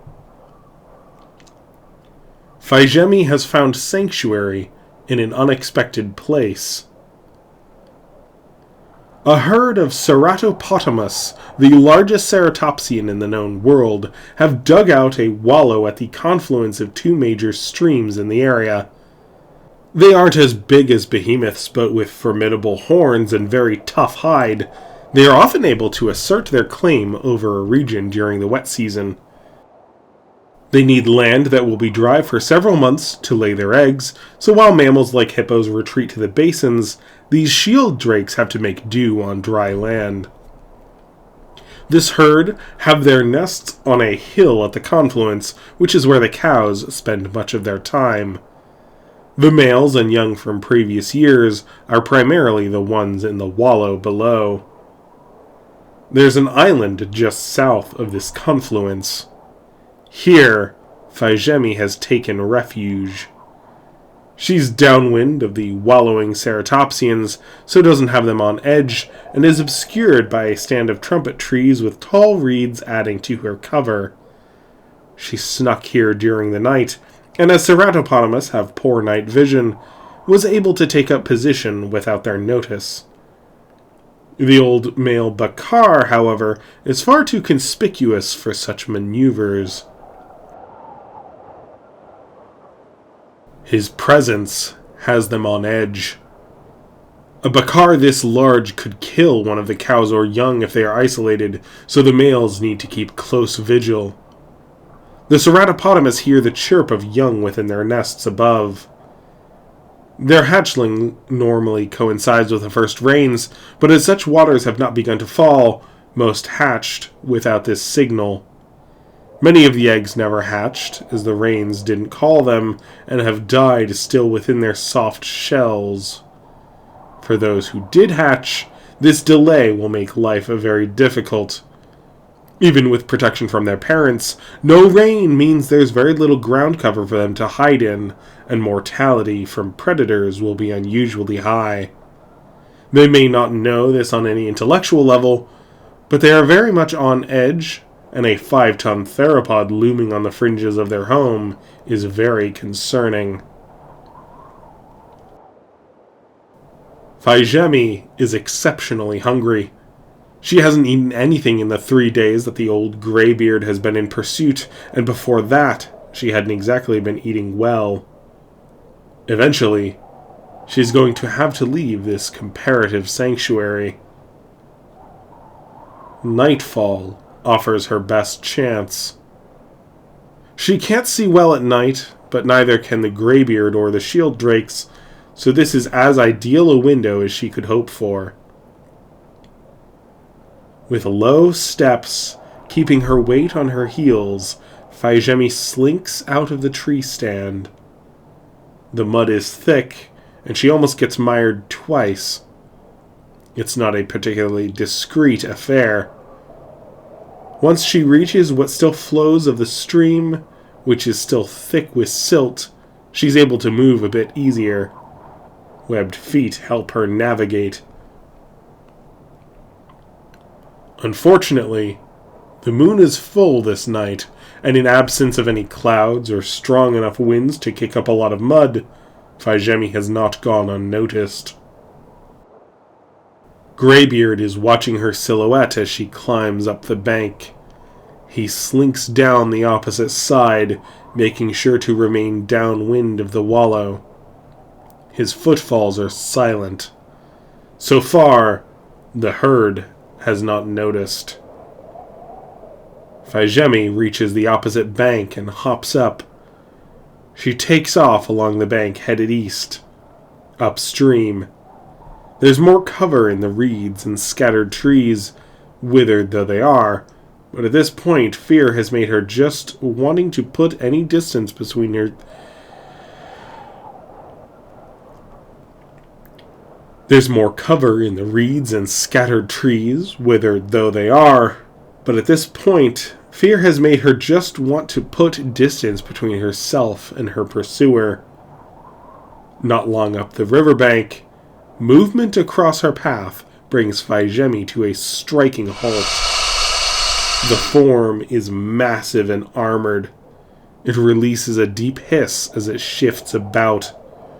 A long, narrow snout, twice the length of her own, opens slow, then snaps closed with a resounding clap. This is a gen, a giant gharial. Of the many crocodilian species of the Seridic wetlands, this is the largest. This fellow fish specialist is not even of average mass for an adult male, which can often reach 8 tons, and more than double this mass in the most extreme specimens. At almost 2 tons, this is a subadult. Most of his peers are in deeper rivers and channels, but he came upriver, looking for opportunity in the depletion of usual fish stocks downstream.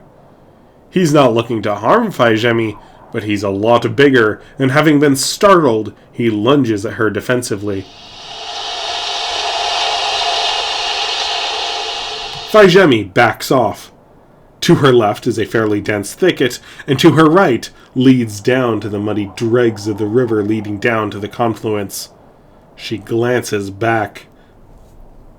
Old Greybeard has crossed the river and now marches up the bank. Though quite a ways behind her, he's now on solid ground and advancing fast, both eyes locked on her. The gen snaps again, further pushing Fai Zhemi toward old Greybeard. Fai Zhemi backtracks a few steps, then hops down to the lower bank of the river. It's quite dry, and she could make good time, especially as the 2-ton gharial turns to keep his jaws facing her, bringing his tail up to the main bank and out of her way. However, before she can take off, he then slides down to her lower bank, a row of teeth over 1 meter long taking attention as he crawls toward her. It seems he's unaware of old Greybeard, or perhaps he just doesn't care. Fai Zhemi's unwillingness to leave, going in the other direction as he tries to intimidate her, has escalated the young gharial's aggression. And this commotion has awakened the ceratopotamus in the wallow. Just as old Greybeard joins her on the lower bank, several bull ceratopsians crawl out onto the dry level. Deep booms warn him of their advance, along with the brandishing of their crenated horns. This further wakens the cows up on the hill, who call down and boom to old Greybeard. A few begin to descend from both up and downstream of Fai Zhemi and the gen, meaning there are horns and bone-cracking beaks on either side. The gharial is the first to lose his resolve, and hastily crawls back up to the high bank. Fai Zhemi is right behind him. Old Greybeard seems to show a bit of concern for the first time. The high bank won't be easy for him to scale once more, especially with the close thicket. Before he gets a chance to try and intimidate the horned dinosaurs, a distant rumbling to the east silences them all. Though the starry night is still clear, the distant sound of a storm rushes down the gullies toward them. Pterosaurs, birds, and all manner of flying creatures are taking to the skies as Fai Zhemi and the rest look to the east. This brief, rumbling prelude was their only warning.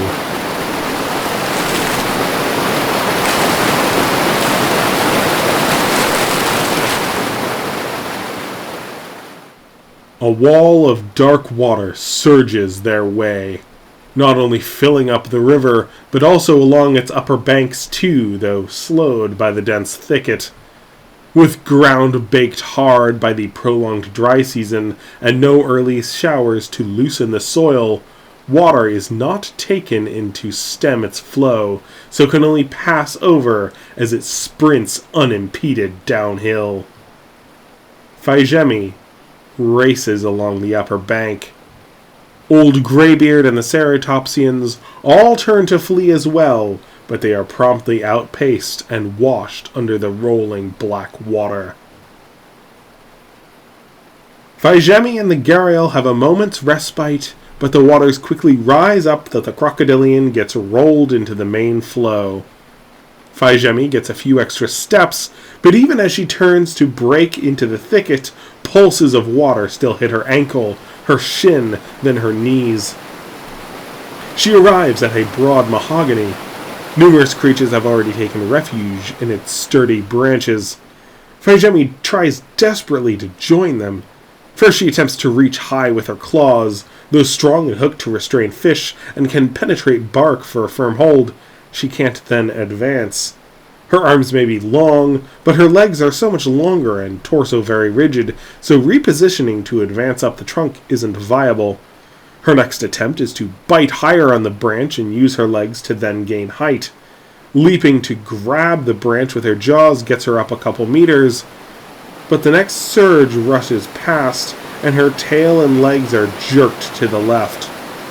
She keeps hold in this precarious position for a moment, but with the subsequent pulse of water, her jaws twist. 3 tooth crowns are left wedged in the hard bark as Fai Zhemi is pulled into the flow.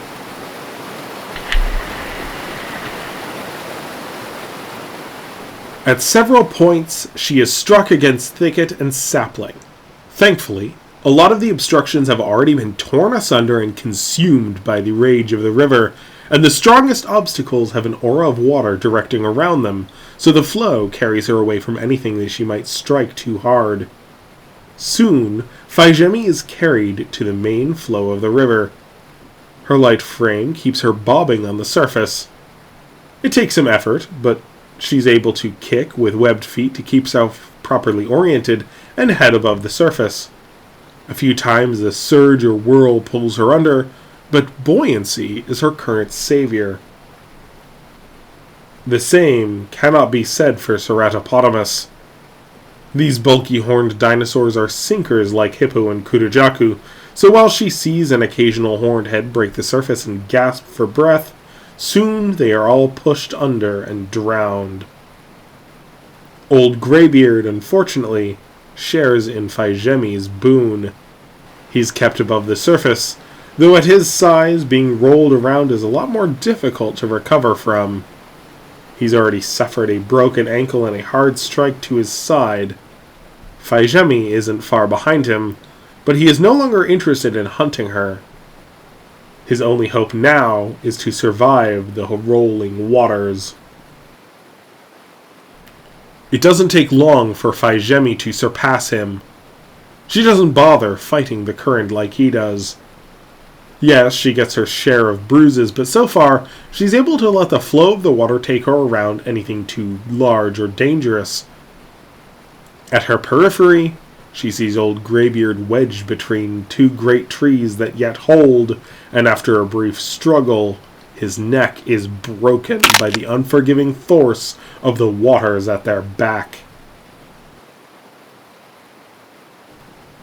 Despite the initial trauma and terror, Fai Zhemi is finding herself surprisingly well suited to her situation.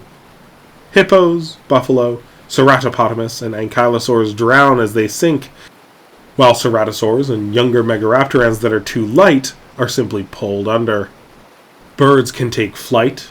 Many crocodilians hold their breath and hunker down in dens or just on the bottom of the water as they felt the approaching flash flood. Wild cats and sparacidonts take refuge in the tallest trees, but it doesn't take Fai Zhemi much effort to keep safe. She's at the perfect size for this. Large enough that she's not easily sucked under, but small enough that the waters divert her from the worst impacts. Fai Zhemi can't really fight the current, but a broad tail and webbed feet help her guide herself away from anything the water might not redirect her from on its own. Over time, she is carried to a larger river. There's open floodplains on either side, but Fai Zhemi is now too tired to fight the current toward them. She doesn't know it, but this is for the best, as the plains are also dry, so the water is just rushing as freely as there are far more obstructions like rocks and trees. Just going with the river, especially since she managed to evade the vanguard of this flash flood, has her in an unexpected Goldilocks position in this catastrophe. By late afternoon, the actual storm from which all this water came reaches Fai Zhemi. It's already lost substantial power over time and terrain, but there's plenty of water it still adds to the flow. It makes it all the more miserable, but Fai Zhemi is able to float along either way. In the evening, an adult male elephant sloth is carried by the main river not far from her. Like Fai Zhemi, this is a buoyant animal. His 6-ton bulk is floating easily along the surface. He swims in a lazy dog paddle, head high and arms out to push aside any obstruction he's floating toward. Though, like Fai Zhemi, he's too tired to fight the current, the sloth is doing just fine on their easy roll down the cataclysmic flood. Eventually he does get carried close to a large mound, which he manages to catch hold of. In exhaustion, the sloth climbs up to safety, while Fai Zhemi is carried on with the current. The floodwaters carry her through the night and well into the next day. This flood at first outpaced the highland storms feeding it, and as it was more on a westbound trajectory, she was mostly just getting the northern fringes. But as it came closer to flatter lowlands that continued to disperse the water out over the plains, the pace slows enough that the storm properly catches up. Fai Zhemi can no longer see far ahead, even in the middle of the day, but she just keeps up an occasional kick and stroke of her tail with arms out for balance. It's enough to efficiently keep her alive. For now, that's all she can manage. The following day and night passes the same way. Her journey the next day takes her down through the basins. These waters are far deeper than she would normally dare venture, but anything too dangerous is taking shelter where it can. The current gets ever weaker, but along the surface, she is still carried down through the other side. Each time the basins slow her movement, yet she continues with the current. By the end of her 3rd day, the waters carry her out to the salt marshes. She's never been out this far. Naturally, she doesn't know it, but the waters are much higher than usual. Fai Zhemi is still able to finally navigate herself to one of the higher mounds and reach a much-needed respite.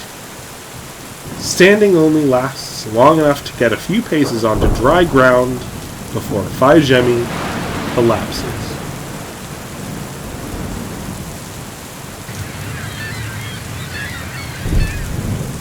The following morning shows desolation. The rains have passed by and the water levels are a full meter lower than they were the night before. Still deeper than usual, but the water's flow is dispersed throughout the Gulf and into the Drought Sea. Fai Zhemi has never smelled salt water. These mangrove swamps are much more fresh given the flood, but there's still no barriers and fairly level to the Gulf and sea, so it's still in the soil and air. However, stronger still is the scent of rot. Millions of drowned corpses have been rushed out to sea. Fai Zhemi is too weak to go looking for anything optimal and certainly not up for hunting or fishing, but a fresh dead caiman on the bank of her island will do quite well. She manages to twist off a leg and swallow it whole. It isn't ideal, given how much of it is thick-hide and bone, but her iron stomach is built to process bone and scales and put something in her belly. The removal also gives her an opening to jerk back the skin and get a bit of meat at the tail base. It's hard work for little gain, especially given the fresh loss of 3 teeth, but she hasn't eaten in a week. Fai Zhemi doesn't have the energy to be terribly picky. After climbing back up to the top of the island to rest and digest, Fai Zhemi wanders a bit further. Snakes, Small trident scorpions and beached fish fill up her belly with more and more familiar and nutritious food, especially the gravid leatherfish with a belly full of eggs. Soon, Fai Zhemi fills up her own belly to the point where she can barely move and struggles back up to the top of the island. Fai Zhemi doesn't know it, but she has just survived a 100-year storm. Bad enough, given the sheer amount of water making this a very rare event, but made far worse by passing over parched ground. She's had her share of bad storms, but this leaves all in recent history, and certain her lifetime, as a footnote by comparison. Scavenging is always a reliable choice early in the wet season, but this is an especially prolific opportunity. Fai Zhemi gets plenty to eat just on her island over the next few days, picking at familiar options, washed her way and along a lot of the natives of the salt marsh, coming back home after being washed out to sea. She is increasingly more interested in her fellow scavengers over the carrion, becoming especially fond of picking at salty, soft-shelled crabs that swarm over the scattered bodies. Once she's had a few days of recovery, satisfying curiosity becomes a priority. She wanders out through the salt marshes over the next few weeks, eating as she goes ever out toward the sea. New fish are increasingly interesting. An octopus, trapped in a tide pool, offers a lot of excitement and enrichment, grappling her snout and inking the water before she eventually bests the strange creature and swallows it whole. She's not alone. Out here, there are plenty of alar picking over their way through the salt marshes. She also spots a few kurojaku feasting on strange beasts like new Serenian species, marine sloths, unfamiliar cetaceans, and desmostilians. However, she doesn't see any others of her own kind. Unlike alar and kurojaku, bakar do not have much tolerance of salt water. While she's doing fine for now, and the fish and other prey she eats shed as much excess salt as possible, she still ends up taking in a lot of salt with her prey. It leaves her increasingly thirsty, which drives her to drink, something she doesn't normally have to do if regularly fishing, and that only increases her need for more water. Eventually, this cycle outweighs all the interesting new prey she has discovered, and feels more comfortable the further inland she returns.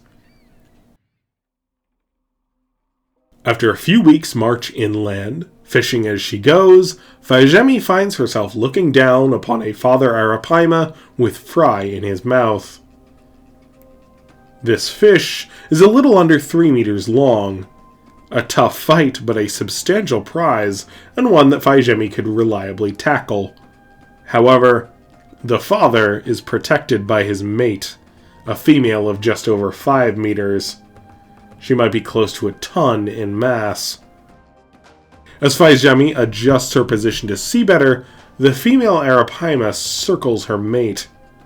They enjoy this sanctuary of shallow water, where giant crocodiles won't readily venture, but if pressured, they will no doubt retreat to the nearby lake thanks to a connecting channel. The female circles bring her fully between Fai Zhemi and the male.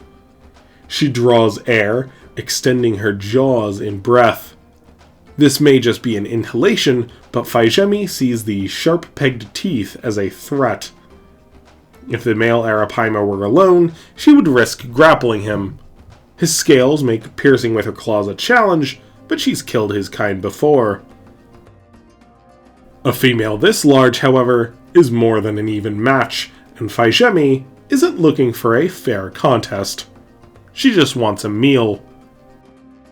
She has certainly missed the Voyager perch run, having spent the weeks after the first rains out at sea, but there's still lots of opportunities if she can isolate them.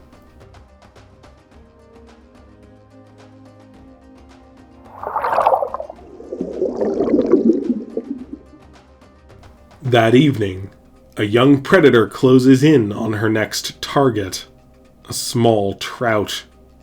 Scars on her side hint at challenges she's faced in the past, but she's come out strong. Her jaws lash forward, forming a vacuum that draws her prey in, but just as her teeth and hard denticles make contact with the Brycon, her own body is seized. The predator is lifted from the water. Large mineralized scales along her sides protect her from the narrow spikes restraining her body. The Squamentarx is, at just over 2 meters long and 112 kilograms, large for her age of 7 years. A good head start on her way to becoming one of the top predators of these waters. She twitches back and forth, the act slicing her lateral scales together and striking against her captor's teeth.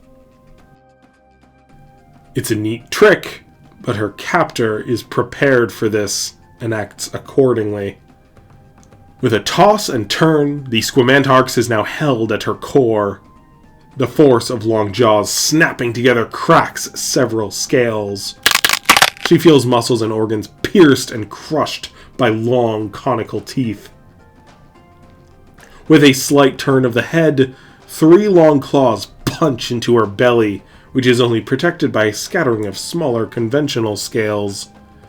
She is released from the jaws before she can twist. Her next few thrashings only push the claws deeper into her belly. By the time she is carried to shore, the claws have done their worst, tearing into numerous organs, and she's expiring.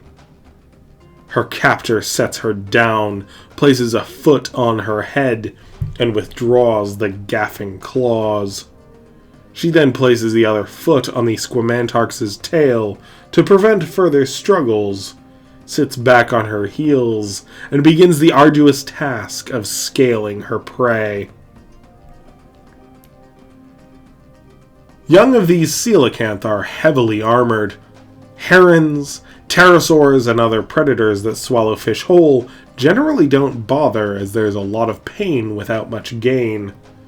Adults don't mineralize their scales, at least not to the degree of their young, but they're still very difficult to kill. Crocodilians can sometimes crunch through them as they do a turtle shell, but they can often get their teeth and jaws injured in the process. Thanks to their claws, piercing and opening the less armored bellies, Megaraptorans like the Bakar have a much easier go of it if they know what they're doing. Fai Zhemi uses her long, nail-like teeth to pry off scales. Even missing a few, it still works smoothly. She starts from below. After the first row, the rest are quite easy to then remove. Once she's exposed the fleshy, muscular abdominal meat, a feast is before her. As these fish have minimal ribs compared to other Masoniids, once the hard scales are out of the way, it's fairly to eat her way through to the other side of her meal. After finishing this large fish, Fai Zhemi settles up on a nearby hill overlooking a vast maze of flooded channels below. There's still a lot of growing to do, but still large for her age. There's a lot more growing to do, but still large for her age. Fai Zhemi's off to a good head start. She has perfected the art of catching and killing increasingly mighty fish. This skill will be invaluable. However, her greatest challenge is yet to come. A few years off, but the time to claim a territory rapidly approaches. This is a task she will have to fight for, a matter of life and death, and if she wants any chance at success, she will need every bite she can possibly get to bulk up for the task ahead.